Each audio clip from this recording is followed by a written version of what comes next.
Back to news hour. Telangana Congress లో political heat పుట్టించిన MLC Jeevan Reddy కాసేపటి క్రితం ఢిల్లీలో సీఎం రేవంత్ రెడ్డితో భేటీ అయ్యారు. ప్రస్తుతం ఆయన మీడియాతో మాట్లాడుతున్నారు. లైవ్ లో చూద్దాం.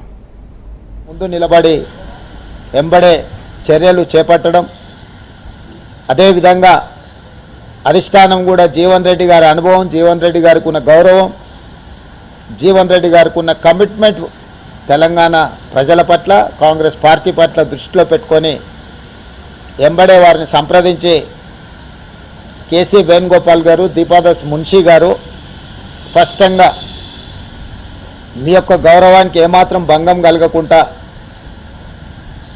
కరీంనగర్ జిల్లా జగిత్యాల శాసనసభ నియోజకవర్గంలో ఉండే ఇన్ని సంవత్సరాలు జీవన్ రెడ్డి గారికి అండగా నిలబడ్డ కార్యకర్తలకు ఎలాంటి ఇబ్బంది జరగకుండా పార్టీ చర్యలు చేపడుతుందని చెప్పి వారికి మాట ఇవ్వడం జరిగింది.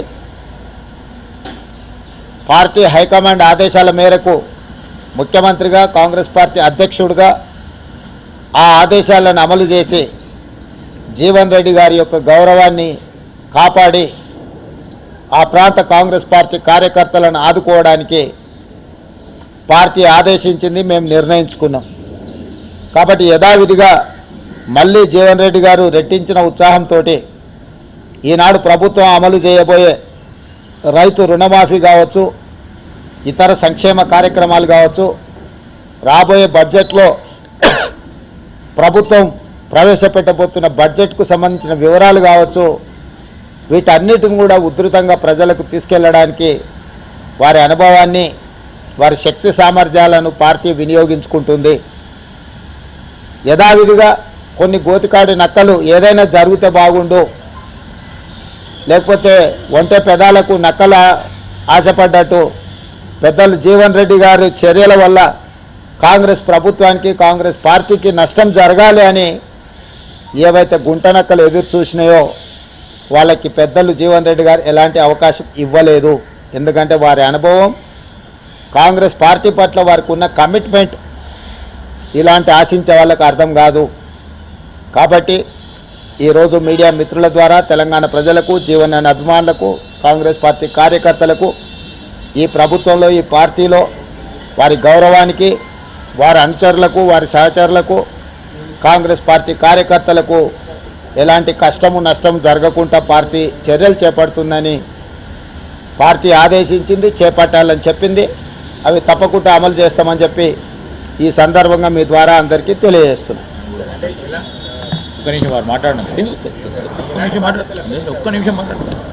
పార్టీ నిరంతర ప్రక్రియ. పార్టీ ఏ సమయం సందర్భం వచ్చినప్పుడు వారి అనుభవాన్ని ఏ విధంగా వినియోగించుకోవాలనో తప్పకుండా వారి అనుభవాన్ని పార్టీ వినియోగించుకుంటుంది. చర్చలు మీరు చేస్తున్నారు, ఇంతవరకు మంత్రివర్గం మీదనే చర్చలు జరగలేదు. మీ పార్టీకి మీరు చర్చలు చేసేసిండ్రు, శాఖలు కేటాయించిండ్రు, ప్రమాణ స్వీకారాలకు కూడా మీరు ముహూర్తాలు, అవును, దానికి ఖాళీగా లేవు. అదే కదా మీ మీ మీ తప్పుడు వార్తల వల్ల ప్రజలు గందరగోళంలో ఉన్నారు. విద్యాశాఖకు నేనే మంత్రిని, నేనే ఫుల్ టైం మినిస్టర్ను. నేను పార్ట్ టైమా? నేను కేసీఆర్ నా ఫామ్ హౌస్లో వండుకొని ప్రభుత్వాన్ని నడుపుతున్నానా? నేను ఇక్కడికి వచ్చిన 4 రోజుల నుంచి ఎన్ని శాఖల మంత్రులను కలిసినా ఏ శాఖ ఖాళీ లేదు. అన్ని శాఖలకు మంత్రులు ఉన్నారు. నా దగ్గర ఉన్న శాఖలకు నేను క్రియాశీలక మంత్రికి ఏమైనా పరీక్షలు నిర్వహించకుండా వదిలేసినామా? 10th క్లాస్ ఎగ్జామ్స్ నిర్వహించలేదా? ఇంటర్మీడియట్ ఎగ్జామ్స్ నిర్వహించలేదా? ఇంజనీరింగ్ ఎగ్జామ్స్ నిర్వహించలేదా? పరీక్షల ఫలితాలు విడుదల చేయలేదా? ఎక్కడైనా గతంలో జరిగినట్టు ఏమైనా లోపాలు జరిగినాయా? నీట్ కానీ, డిఎస్సి నోటిఫికేషన్ కానీ, ఏ పరీక్షలు ఆంధ్రప్రదేశ్లో ఇప్పటివరకు ఎంసెట్ రిజల్టులు కూడా ఇవ్వలే. మేము ఆల్రెడీ ఫలితాలు ప్రకటించేసి భవిష్యత్ కార్యాచరణ కూడా స్పష్టంగా చెప్పినాము. ఇప్పటి వరకు మీ ద్వారా సూటిగా నేను సవాల్ విసురుతున్నా. గతంలో విద్యాశాఖ మంత్రులు చేసిన పనులు, ఈ సంవత్సరం మా విద్యాశాఖ తీసుకున్న నిర్ణయాలను పోల్చి చూడండి. క్యాలెండర్ డేట్ ప్రకారం ప్రతి అంశాన్ని చాలా స్పష్టంగా నిర్దిష్టమైన ప్రణాళికతో ముందుకెళ్తున్నాము.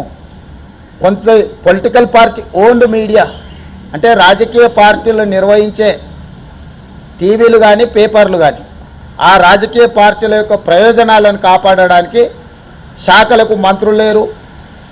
కేసీఆర్ 2018 గెలిచిన తర్వాత ఆయన ఒక్కడే ముఖ్యమంత్రిగా పదవి చేపట్టి కొన్ని నెలలు మంత్రులే లేరు.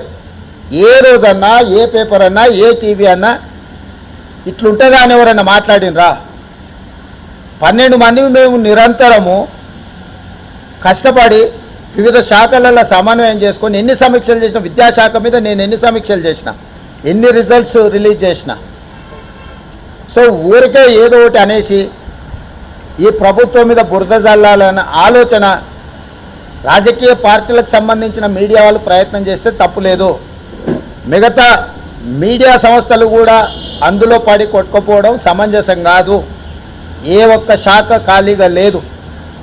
అన్ని శాఖలకు సమర్థమైన మంత్రులు ఉన్నారు, సమర్థవంతంగా నిర్ణయాలు తీసుకుంటున్నాం.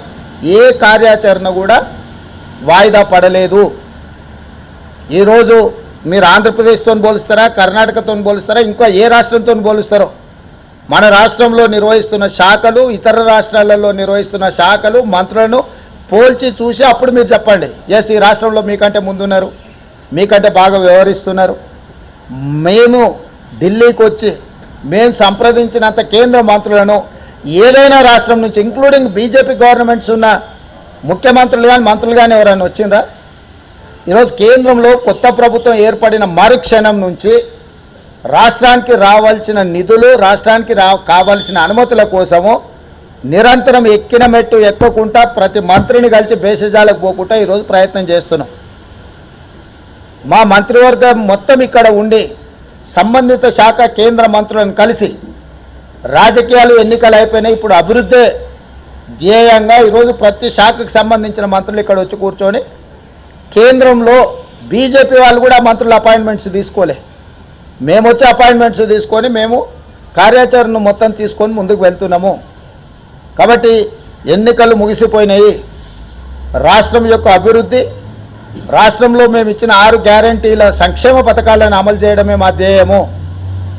వాటిని ముందుకు తీసుకెళ్లడానికి అందరి సహకారం తీసుకుంటాం, మీడియా మిత్రుల సహకారం కూడా తీసుకుంటాం. ఇప్పుడు 31,000 కోట్ల రూపాయలు దాదాపుగా ఏకకాలంలో రైతు రుణమాఫీ చేయడానికి మేము నిర్ణయం తీసుకున్నాము. ఇచ్చిన మాట ప్రకారం రాహుల్ గాంధీ గారు గ్యారంటీ ఇచ్చిందంటే 100% గ్యారంటీ అమలు జరుగుద్ది. ఆనాడు 2004లో సోనియా గాంధీ గారు కరీంనగర్లో తెలంగాణ ఇస్తాన్న గ్యారంటీ ఇచ్చింది. ఎన్ని ఒడిదొడుకులు ఎదుర్కొన్నా సోనియా గాంధీ గారు తెలంగాణ ఇచ్చిండ్రు. మే 6, 2022 రాహుల్ గాంధీ గారు రైతు రుణమాఫీ చేస్తాన్న గ్యారంటీ వరంగల్లో ఇచ్చిండు రైతు డిక్లరేషన్లో. ఈ గ్యారంటీలను అమలు చేయడానికి మేము అహర్నిశలు కష్టపడుతున్నాము, పరిపాలన దారిలో పెట్టినాము. ఎక్కడ ఎలాంటి గందరగోళ పరిస్థితులు లేవు.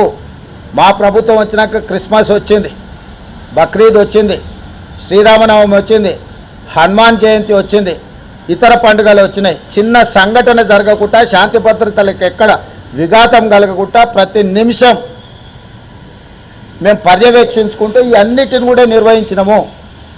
ఎన్నికల్లో చిన్న చెదురుమదురు సంఘటన జరగకుండా తెలంగాణలో ఎన్నికలను నిర్వహించినాము. అదే ఆంధ్రప్రదేశ్లో 40-50 మంది అధికారులను తొలగించాల్సిన పరిస్థితి వచ్చింది. తెలంగాణలో కేంద్ర ప్రభుత్వం టీఆర్ఎస్ కూడా మా మీద ఆరోపణ చేయలేకపోయింది, ఎన్నికల నిర్వహణలో ప్రభుత్వం అధికార దుర్వినియోగం చేసిందని.